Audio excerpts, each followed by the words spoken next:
शहजादी के मामले में एक बहुत बड़ी खबर सामने आ रही है। लगता है शहजादी के माता-पिता की जो सुनवाई है, वो ऊपर वाले तक पहुंच गई है और वहां से काफी बड़ी खबर आई है दुबई से। दुबई सरकार ने शहजादी के मामले में संज्ञान लिया है और उन्होंने ईमेल और किसी नंबर के जरिए शहजादी के जो भी जरूरी डॉक्यूमेंट है जो उसको बेगुनाह साबित करने में काम आ सकते हैं, वो सभी डॉक्यूमेंट जो है दुबई के बादशाह ने उनसे मंगवाए हैं। और उन्हें यह भी कहा है कि जैसे ही हमें डॉक्यूमेंट मिलते हैं हम अगले दिन ही उसका जो मामला है उसका निस्तारण कर देंगे। तो आज के दिन जो शहजादी के पिता हैं उनको कागज भेजने हैं। शायद आज उन्होंने कागज भेज भी दिए होंगे। तो देखते हैं कल या परसों तक क्या उस मामले का निस्तारण होता है, शहजादी की फांसी रुकती है या नहीं रुकती है। ये सब कुछ तो भविष्य के ऊपर निर्भर करता है। अभी हम इस बारे में कुछ नहीं कह सकते, बस ऊपर वाले से सिर्फ दुआ कर सकते हैं कि अगर शहजादी बेगुनाह है तो उसकी बेगुनाही साबित हो जाए और वो अपने माता पिता के पास भारत वापस लौट आए। हेलो गाइस, कैसे हैं आप? आई होप आप अच्छे ही होंगे। आदाब, नमस्कार एंड सत श्री अकाल। मैं सीमा नाज आपके लिए फिर से आ गई हूँ एक वीडियो लेकर। वीडियो जो है आज की बिल्कुल नई तो नहीं है, थोड़ी पुरानी वाली वीडियो से रिलेटेड ही है। जी हाँ, शहजादी की खबर जो मैंने अभी आपको पिछली वाली वीडियो में बताई थी, जिसको 20 सितंबर के बाद अबू धाबी में कभी भी फांसी दी जा सकती है। जिन लोगों ने मेरी लास्ट वीडियो नहीं देखी है वो चैनल पर अपलोडेड है ऑलरेडी शहजादी के बारे में, तो आप लोग वहां से जाकर देख सकते हैं। फिर भी मैं सरसरी तौर पर थोड़ा सा बता देती हूँ। यूपी के बांदा जिले के गोयरामुखी थाने की रहने वाली शहजादी शब्बिया खान की बेटी अपने चेहरे का इलाज कराने के लिए, जो कि वो 8 साल की उम्र में जल गई थी और जिसको लेकर वह बड़े भारी मन से जिंदगी जी रही थी, उसी का इलाज कराने के लिए वह दुबई पहुंच गई। दुबई कैसे पहुंची? उसकी मुलाकात सोशल मीडिया पर एक लड़के उजैर से हुई, जो कि आगरा के मंडी थाने का रहने वाला था।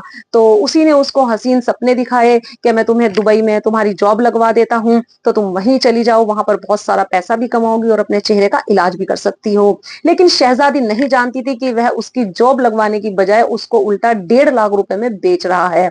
जी हाँ दोस्तों, लगभग 1 से 1.5 लाख रुपए उसने शहजादी से भी वसूले और 1.5 लाख रुपए जहां पर उसने जॉब करने के लिए उसको भेजा था, उन लोगों के हाथों भी उसने उसको बेच दिया। शहजादी वहां चली जाती है और वहां कुछ ऐसा हो जाता है जिससे कि दुबई सरकार उसको फांसी की सजा सुना देती है। फांसी की सजा जो सुनाई गई है उसको किस जुर्म में सुनाई गई है, आप यही सोच रहे होंगे। एक्चुअली होता क्या है, जिस घर में शहजादी काम करने के लिए जाती है वहां पर वो केयर टेकर का काम करती है।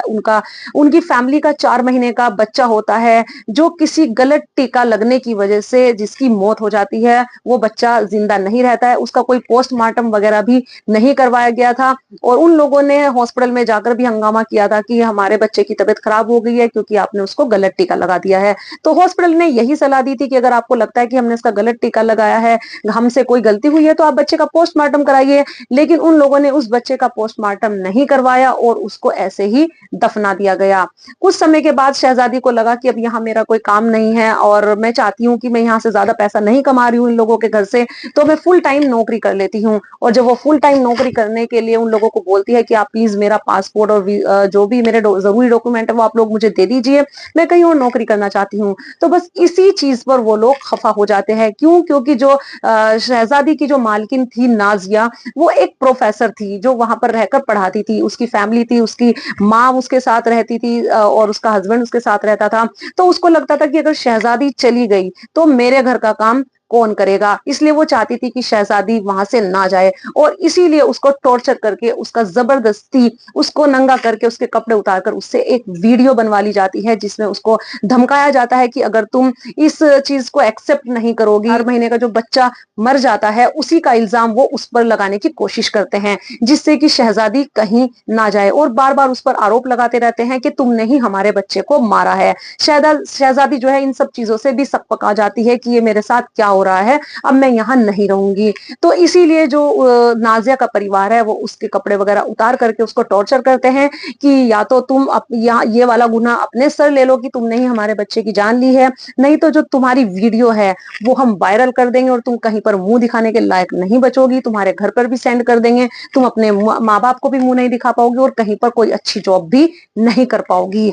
तो इसी डर की वजह से शहजादी वहां पर कबूल लेती है और उसी वीडियो को नाजिया का जो परिवार है जाकर सीधा पुलिस थाने में दे देता है और उसी के आधार पर शहजादी को बिना उसका कोई पक्ष जाने उसको फांसी की सजा सुना दी जाती है। और क्योंकि शहजादी जो है वो वकील भी नहीं कर पाती, क्योंकि वहां पर वकील करने का मतलब है इंडिया के रुपयों में 20 से 25 लाख रुपए का खर्चा। वो लड़की तो खुद गरीब थी, अगर उसके पास इतना पैसा होता तो वो अपना इलाज यहीं करा लेती, वहां इतनी दूर वो किसी की नौकरानी बनने के लिए आखिर क्यों जाती। तो बस यही पूरी की पूरी खबर थी जो जिस वजह से उस लड़की को फांसी की सजा सुना दी गई। तो जो शब्बीर खान है शहजादी के पिता, जो बांदा जिले के गोयरामुखी में ही अभी भी रहते हैं, बुजुर्ग माँ बाप है, उनकी 3 बेटियां हैं, बेटा कोई नहीं है। तो ना जो शहजादी है वो सबसे बड़ी है। तो जब उन्होंने उसकी फांसी की खबर सुनी, पहले उसको 2 मई 2024 को फांसी दी जा रही थी। तो वहां पर आप सब जानते ही हैं कि सैलाब आ गया था दुबई के अंदर, तो इसलिए उसकी फांसी की सजा रोक दी गई थी। उसके वहां के जो बादशाह हैं, उनकी फैमिली में जो उनका शाही परिवार है, किसी का इंतकाल हो जाता है तो इस वजह से भी उसकी फांसी रोक दी जाती है। लेकिन फिर से यही मसला शुरू हो गया है और फैसला सुनाया गया है कि 20 सितंबर के बाद शहजादी को कभी भी फांसी दी जा सकती है।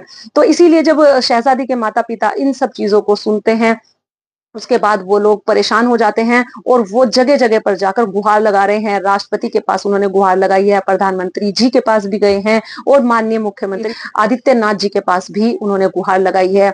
और वो दूतावास वगैरह, विदेश मंत्रालय, सब जगह जा चुके हैं, सब जगह वो कोशिश कर रहे थे और उनकी यही कोशिश आज रंग लाई है। और जो दुबई सरकार है उन्होंने इस खबर पर संज्ञान लिया है। वीडियो के माध्यम से मैं आप लोगों को यह भी बताना चाहूंगी, बल्कि अवेयर करना चाहूंगी, जब कभी भी आप लोग अपने बच्चों को बाहर भेजें तो उसकी अच्छे से जांच पड़ताल कर लें और किसी जो अप्रूव्ड एजेंसी होती है सिर्फ उसके द्वारा ही आप अपने बच्चों को भेजें, या कोई आपके कोई खास परिवार के रहने वाले व्यक्ति हैं तभी आप अपने बच्चों को बाहर काम करने के लिए भेजें। क्योंकि इस तरह के बहुत ज्यादा केसेस सामने आते हैं कि यहाँ पर लोग उनको बाहर भेज देते हैं और वो लोग वहां पर जाकर किसी ना किसी मुसीबत में फंस जाते हैं।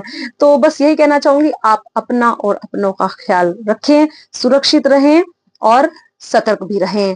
तो आज के लिए बस इतना ही, फिर से मिलते हैं एक नई वीडियो में, तब तक के लिए आदाब।